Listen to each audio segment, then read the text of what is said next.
Selamat datang kembali di channel Sekilas Horor. Terima kasih sudah menengok video kami.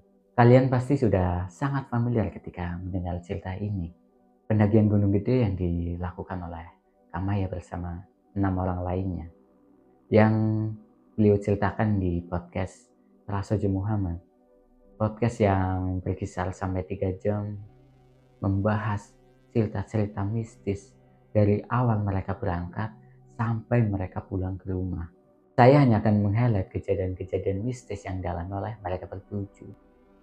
Kalau diceritakan semuanya akan sangat-sangat panjang.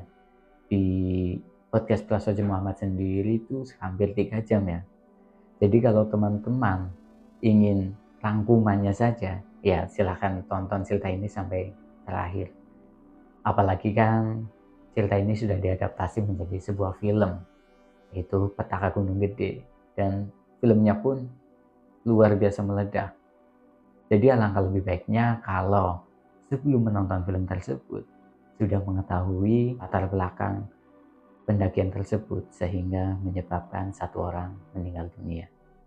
Oke, mungkin tanpa berlama-lama kita langsung saja masuk ke intinya.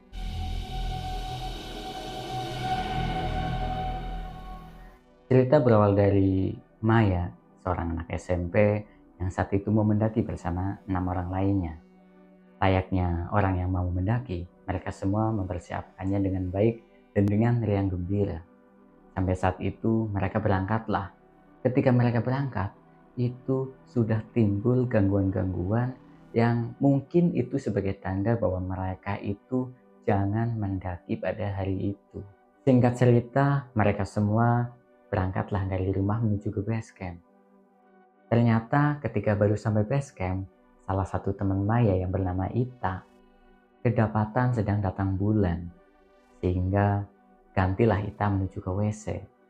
Ketika di WC, Ita itu melihat sesosok makhluk yang sangat tinggi besar, yang kemungkinan itu adalah genderuwo.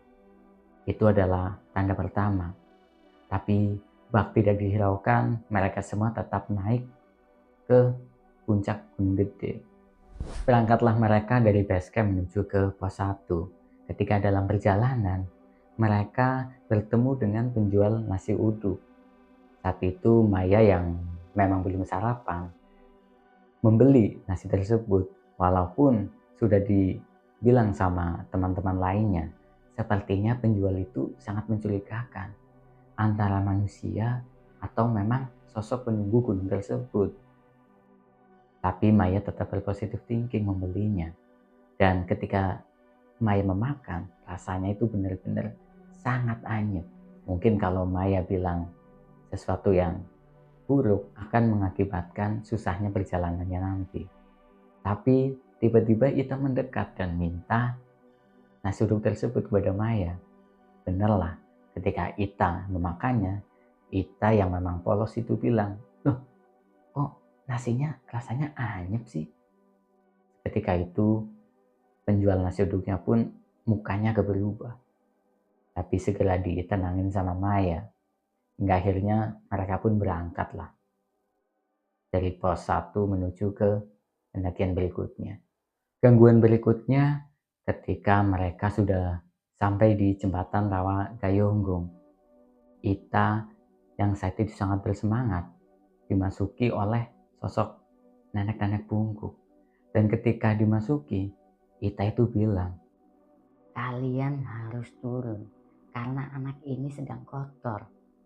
tapi entah kenapa ketika nenek bungkuk itu sudah keluar dan Ita tersadar, sepertinya Ita dimasukin oleh sosok lainnya. Jadi ketika teman-temannya mau minta turun, malah Ita yang mengultimatum, silahkan kalian turun. Saya sudah tahu jalannya ke atas, karena ini punya saya. Dengan terpaksa, perjalanan pun tetap dilanjutkan. Ketika di Telaga Warna, Ita tiba-tiba membuang bungkusan plastik. Maya yang melihat sebenarnya hampir mau menghentikan, karena tahu membuang sampah di hutan itu perbuatan yang tidak terpuji. Tapi ketika Maya hendak menghentikan, Maya dicekik oleh Ita. Dan ternyata Ita sudah dimasuki sama sosok-sosok yang di situ. Teman-teman lain yang menyaksikannya langsung menolong Maya. Dan ketika Maya sudah tertolong, badan Ita sangat-sangat kaku. Ketika semuanya kebingungan, tiba-tiba datanglah seorang bapak-bapak parubaya yang dikira Maya itu mau menolong. Maya pun meminta tolong lah sebenarnya kepada bapak itu. Pak, bisa minta tolong gak ini ya? Tapi bapak-bapak tersebut bilang, orang ini sudah tidak tertolong karena memang sangat bandel. Bapak itu malah berjalan begitu saja. Dan Maya sempat melihat di sekitaran situ ada dupa, lalu di sampingnya ada beberapa rokok lah. Ketika bapak-bapak itu berjalan, dia itu sambil ngeludah ke arah dupa tersebut. Dan anehnya, ketika bapak itu ngeludah, rokoknya itu berdiri semua. Itu kejadian yang benar-benar di luar nalar. Dengan usaha mereka berdoa kepada Yang Maha Kuasa, sehingga Ita pun sembuh. Setelah sembuh, mereka tetap melanjutkan perjalanan karena Ita juga yang memang memaksa. Hingga sampailah mereka di kandang badak dan mereka ngecamp di Surya Kencana. Saat itu Ita pun kembali dimasuki, bahkan lebih parah. Ita dimasuki sampai bola matanya itu nggak kelihatan, terus menggoyang-goyang tenda sampai tendanya benar-benar guncang. Yang mengerikannya lagi, keluar cairan merah dari kakinya Ita sangat-sangat banyak. Untunglah saat itu ada orang yang bisa menolong Ita. Tapi ya, karena keadaannya yang terus-menerus diganggu, teman-temannya pun sudah merasa sangat-sangat bingung dan juga sangat kesal tentunya. Mereka mulai salah-salahan, terutama kepada Maya. Maya itu dipojokkan lah. Kenapa sih kalian itu cewek-cewek ikut? Padahal kan pendakian ini tadinya hanya mau mereka berlima. Tapi ya yang namanya teman, akhirnya mereka pun bersatu lagi untuk menolong Ita. Malam itu mereka benar-benar dibikin pusing dan juga kasihan ketika melihat Ita. Saat itu Ita memang hampir atau sudah sadar. Cuma bertahan 30 menit Ita sadar. Setelah itu Ita kembali dimasuki. Bahkan ketika mereka sampai di Surya Kencana itu jam 8 malam. Ita dimasuki itu sampai menjelang subuh. Karena kejadian tersebut, mereka berenam pun memutuskan bahwa besok pagi harus benar-benar turun apapun yang terjadi. Dan benarlah ketika pagi tiba, mereka semua memutuskan untuk turun. Ita saat itu bilang kepada Maya, Mai, kayaknya ini pendakian pertama dan terakhir saya deh. Ketika dalam perjalanan pulang, tepatnya di warung, giliran Maya yang dimasuki sama sosok-sosok menunggu yang di situ, melihat ada sesosok perempuan. Dan ternyata perempuan itu juga yang dilihat oleh Ita pada saat di telaga. Lalu Maya bertemu dengan seorang kakek-kakek yang ternyata yang mencekik Maya ketika Ita mau membuang bungkusan plastik. Dan kakek-kakek itu bilang, ambil dan bawa pulang. Kata-kata tersebut tidak tahu apa artinya sampai sekarang.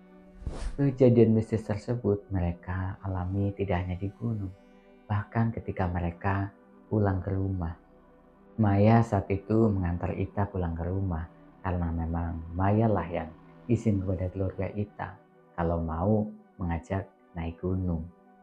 Anehnya ketika Maya bersama Ita, itu bapaknya Ita bilang, itu siapa itu? Itu bukan anak saya. Yang kamu bawa itu siapa? Orang lain. Tolong kembalikan anak saya. Tapi Ita pada saat itu langsung masuk ke kamar. Maya juga pulang ke rumah dengan perasaan yang aneh. Kok bisa? Padahal yang dia lihat itu Ita. Ita loh. Malam hari setelah mereka pulang ke rumah, Maya berniat mau istirahat. Tapi tiba-tiba ditelepon sama ibunya Ita.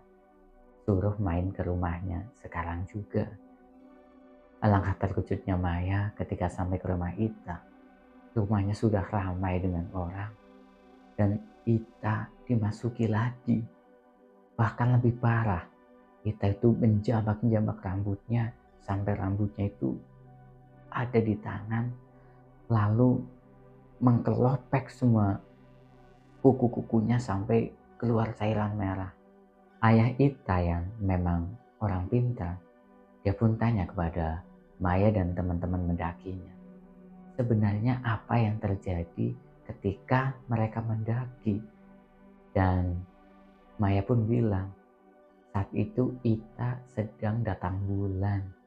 Mendengar jawaban tersebut, ayahnya Ita pun menyayangkan kenapa mereka tidak langsung pulang ketika tahu bahwa Ita sedang ada halangan. Tapi ya itu sudah terjadi.